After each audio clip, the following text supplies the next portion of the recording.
प्रश्नावली 6.1 में पहला प्रश्न में है, कहता है कि कोष्ठकों में दिए शब्दों में से, ये हमारा कोष्ठक में शब्द दिया हुआ है, ये ब्रैकेट में सर्वांगसम और समरूप दिया हुआ है। कहता है इन शब्दों का प्रयोग करते हुए रिक्त स्थानों को भरिए, खाली जगहों को हमें भरना है। तो क्या हो जाएगा, सभी वृत्त होते हैं, क्या होते हैं, सभी वृत्त सर्वांगसम होते हैं या समरूप होते हैं? तो सभी वृत्त क्या होते हैं, समरूप होते हैं, सर्वांगसम नहीं बोलेंगे। सर्वांगसम किसको बोलते हैं, जो एक माप से बना हो, यानी एक बराबर, जैसे दो वृत्त ले लेते हैं जिनकी त्रिज्या समान हो, है ना, समान त्रिज्या वाले वृत्तों को लेंगे तो क्या हो जाएगा, वो सर्वांगसम हो जाएंगे, है ना, ठीक है। और एक जैसे दिखने वाले, चाहे अब वृत्त की बात कर ले, चाहे बड़ा वृत्त ले लो चाहे छोटा वृत्त ले लो, है ना, एक जैसे हैं तो ये दोनों क्या हो जाएंगे, समरूप हो जाएंगे, यानी सभी वृत्त समरूप होते हैं, ठीक है। चलो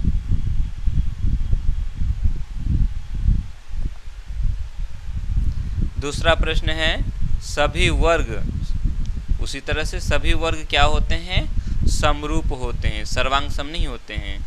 बराबर वर्ग, यदि किन्हीं दो वर्गों को लें जिसकी माप बराबर हो, जिसकी भुजाएं बराबर हो, तो वो सर्वांगसम होंगे, अन्यथा क्या होंगे, जितने भी वर्ग हैं वो सब के सब समरूप होते हैं। तीसरा नंबर में है, सभी त्रिभुज समरूप होते हैं। कौन से त्रिभुज समरूप होते हैं, तो हम सबको जानते हैं, जो समबाहु त्रिभुज होते हैं वो क्या होते हैं, समरूप होते हैं, यानी खाली जगह पे हमें भरना है समबाहु। समद्विबाहु त्रिभुज समरूप नहीं होते हैं, ठीक है। कौन से त्रिभुज समरूप होते हैं, समबाहु त्रिभुज समरूप होते हैं। चौथा प्रश्न में है, भुजाओं की समान संख्या वाले दो बहुभुज समरूप होते हैं। भुजाओं की समान संख्या वाले दो बहुभुज समरूप होते हैं यदि उनके संगत कोण क्या हो, संगत कोण बराबर होना चाहिए, संगत कोण बराबर हो तथा उनकी संगत भुजाएं एक ही अनुपात में होनी चाहिए, एक ही अनुपात में, यानी कि समान अनुपात में होना चाहिए, समानुपाती होना चाहिए, ठीक है। तो यहाँ हम लोग समानुपाती भरेंगे और यहाँ बराबर लिखेंगे। तो यहाँ तो लिखने की कोई ज़रूरत नहीं, आप भर दोगे वहाँ, ठीक है, हो गया। यहाँ हम समरूप लिखेंगे, सभी वर्ग समरूप होते हैं, सभी समबाहु त्रिभुज समरूप होते हैं, यहाँ समबाहु लिखेंगे, और यहाँ हम लिखेंगे बराबर और यहाँ समानुपाती, हो गया। चलो अब आते हैं दूसरे नंबर पे। दूसरे नंबर का प्रश्न में है, निम्नलिखित युग्मों के दो भिन्न भिन्न उदाहरण दीजिए।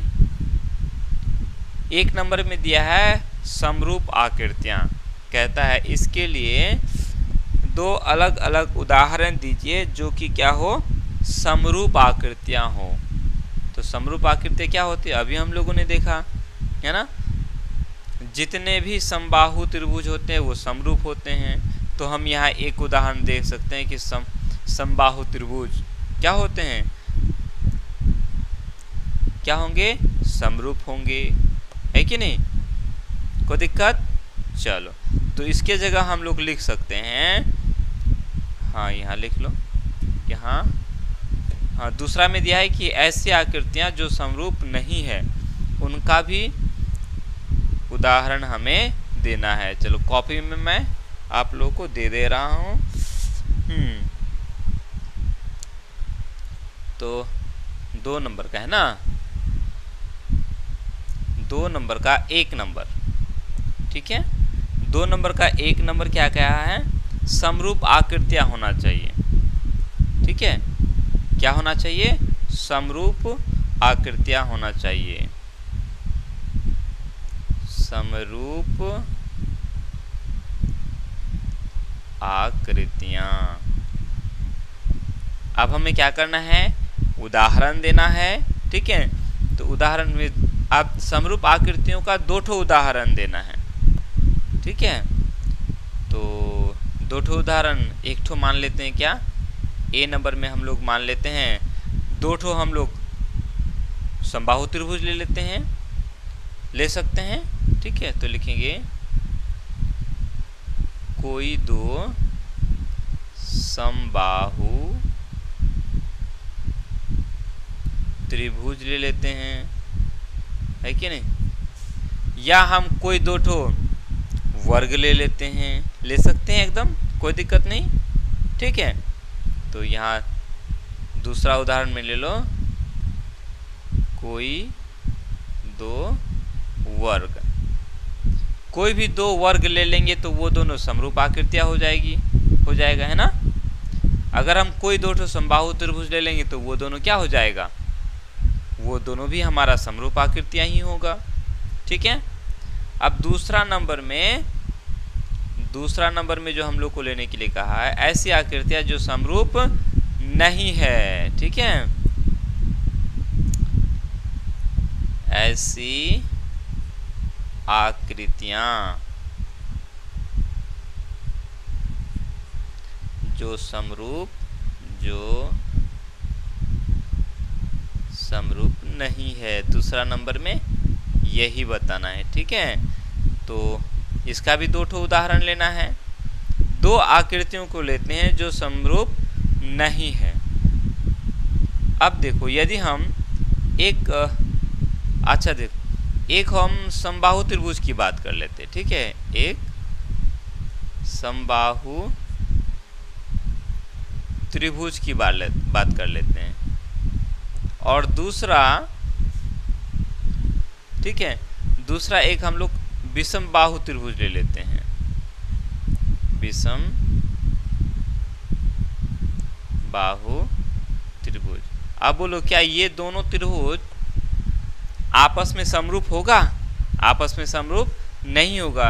एक समबाहु है और दूसरा विषम बाहु है, तो ये दोनों हमारा समरूप नहीं होगा, एकदम नहीं होगा। एक जैसे लगेगा देखने में, जैसे हम एक त्रिभुज लिए जिसकी तीनों भुजा बराबर है, और एक तो ऐसा त्रिभुज लिए कि जिसका एक तो भुजा 3 सेंटीमीटर है, तो दूसरा 4 सेंटीमीटर है, तो तीसरा कुछ और है कि नहीं। तो दोनों एक जैसे होंगे? नहीं होंगे, अर्थात ये दोनों जो त्रिभुज है ये समरूप नहीं है। तो हमें ऐसे ही उदाहरण लेना है जो समरूप नहीं है। क्लियर? अब एक और हमें उदाहरण लेना है, दो और आकृतियों का उदाहरण लेना है जो हमारा समरूप न हो, है कि नहीं। अच्छा, दूसरा उदाहरण ले लेते, मान लेते हैं एक वृत्त को ले लेते हैं। ठीक है, एक वृत्त और एक वर्ग को ले लेते हैं। वृत्त और वर्ग, क्या ये समरूप होगा? ये समरूप देखने से ही बनता है कि ये हमारा समरूप आकृति नहीं होगा। वृत्त हमारा गोल होता है ना, और वर्ग होता है ऐसा चतुर्भुज जिसकी चारों भुजा बराबर होते हैं। तो ये दोनों हमारा वृत्त और वर्ग समरूप नहीं है। तो यही तो हमें बोला है कि लिखो बताओ, तो हमने लिख दिया, कहानी खत्म हो गया। ठीक है, चलो अगले प्रश्न की ओर चलते हैं। अगला प्रश्न है हमारे पास तीसरा नंबर, बताइए कि निम्नलिखित चतुर्भुज समरूप है या नहीं है। अब ये दोनों आकृतियों को देख करके हमें बताना है कि ये समरूप है कि नहीं। बताओ किधरों से लग रहा है ये समरूप है। अगर हम भुजाओं की बात करेंगे तो ये हमारा समचतुर्भुज है और ये हमारा वर्ग है। वर्ग क्यों है? क्योंकि इसका प्रत्येक कोण 90 डिग्री का है और चारों भुजा आपस में बराबर, चारों भुजा बराबर और कोण 90 डिग्री का हो जाए तो वो हमारा वर्ग हो जाता है। और इसकी बात करेंगे तो क्या है, ये इनकी चारों भुजा तो बराबर है, 1.5 सेंटीमीटर 1.5 सेंटीमीटर 1.5 सेंटीमीटर के हैं, लेकिन इसके जो कोण है ये 90 डिग्री नहीं है क्या? नहीं है। तो ये हमारा कैसा चतुर्भुज है? ये हमारा समचतुर्भुज है। ठीक है, भुजाओं का अनुपात तो यहाँ समान होगा। भुजाओं का अनुपात कैसे निकालते हैं? जैसे 1.5/3 कर देंगे, इस भुजा और इस भुजा का अनुपात 1.5/3, इस भुजा और इस भुजा का अनुपात भी हो जाएगा 1.5/3, इस भुजा और इस भुजा का अनुपात भी 1.5/3, काटेंगे तो 1/3 आएगा, 1/2 आएगा। ये भुजा और ये भुजा का अनुपात करेंगे तो 1.5/3 है ना। अनुपात जब निकालेंगे तो ये 1/2 हो जाएगा। नहीं, अनुपात कैसे निकालते हो, जैसे हमें यहाँ दिया हुआ है 1.5/3 अगर करेंगे तो इसको काटेंगे तो कितना हो जाएगा, ये एक बार में और ये 2 बार में कट जाएगा, यानी 1/2 हो जाएगा। भुजाओं का अनुपात इसका तो एकदम सेम आया, भुजाओं का अनुपात में कोई दिक्कत नहीं है, लेकिन इनके जो संगत कोण है ये बराबर नहीं है। अब इस चतुर्भुज का ये वाला कोण अभी हमें नहीं मालूम कितना है ना, और इस चतुर्भुज का ये जो हमारा वर्ग है इसका कोण हमें मालूम है, ये 90 डिग्री और ये तो 90 डिग्री है नहीं, है ना।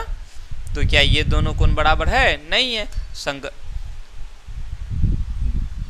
अभी हम लोगों ने यहाँ चौथे नंबर में क्या समझा, और पिछले वीडियो में भी हम लोगों ने समझा था कि भुजाओं की समान संख्या वाले दो बहुभुज समरूप होते हैं। अब जैसे ये दोनों आकृतियों की बात करें तो ये दोनों ही बहुभुज हैं जिनकी भुजाओं की संख्या समान है, इसमें भी 4 भुजा इसमें भी 4 भुजा, है कि नहीं। अब समरूप होगा कब, जब उनके संगत कोण बराबर होगा। तो संगत कोण, इसका ये कोण बराबर होना चाहिए, इसका ये कोण और इसका ये कोण बराबर होना चाहिए, लेकिन यह तो बराबर नहीं है ना।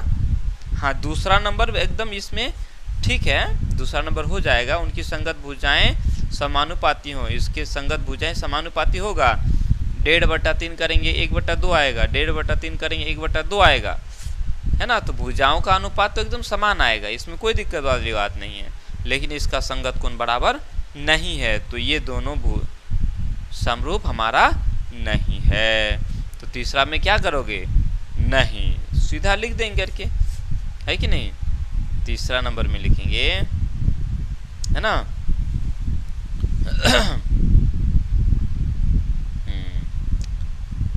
दोनों चतुर्भुज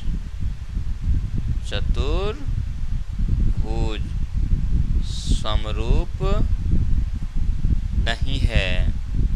अब पूछेगा भाई क्यों नहीं है, तो क्या बोलोगे, तो बोलेंगे यहाँ क्योंकि इनमें संगत कोण, कौन से कोण, संगत कोण बराबर नहीं है। ठीक है, बस हो गया, अब कुछ नहीं करना, हो गया, खत्म, उतार लो इसको।